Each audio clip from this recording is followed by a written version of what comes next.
The internet is a place we go to play games with our friends. We learn a lot of different things and keep up with the trends. We sign into different places, we tap and click, but sometimes on the internet we forget to stop and think. The internet can be a dangerous place if we don't know all the rules, but watching Cybersafe can help me pick up all the tools. Salam alaikum and welcome to an episode of Cybersafe, the show that teaches you how to use the internet safely. In today's episode we will discuss email security. Emails have been around for some time now, and they have become a main form of communication in today's world. They might not be something that you use yourself, but in some schools, children are expected to use emails, so this episode will be useful for you, or if you generally want to know how to be safe online when using emails, then stay tuned. If you're setting up an email, make sure that you get help from an adult, so they can help you with privacy controls and settings. There are kid-friendly email service providers. For example, KOL, Kids and AOL, which also offers games, movies and other stuff aimed for tweens and teens. There's also Zilla Mail, Zuba and Kids Email, but your parents will need to pay for them. Tokomail and Gmail are free, but Gmail you have to be 13 years or over. Other companies that provide child-friendly email services are Cybersafe Mail and KidMail.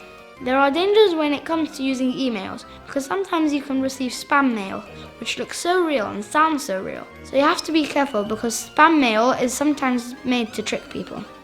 If you use a kids email provider like the ones we mentioned, then you can customize the email so only people you know send you messages, because it will be people in your contact list. It's really important to understand that emails are different to social media. So when you speak to your friends, you might use acronyms like LOL and BRB, with lots of emojis, and sometimes you might shorten words from OK to K. That is socially acceptable when it comes to instant messaging, but definitely not the way emails are written. Emails are more formal, so if you have done formal writing in school by practicing to write letters, you will know that they need to have good English and not be in a chit-chatty way. Finally, if you do ever use emails for communication, then remember the internet rule about being respectful to people, because if you are mean to someone through email and you click send, you can't unsend. Thank you so much for watching this video. I hope you found it useful. We've nearly come to the end today, but not before we visit our internet safety rhyme.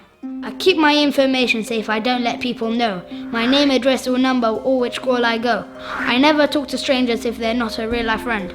No matter who they say they are, it could be just pretend.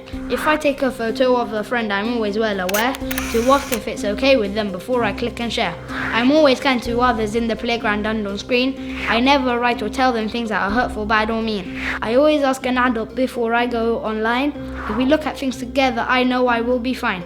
If I ever see something that makes me scared or sad, I tell an adult I can trust and it won't be so bad.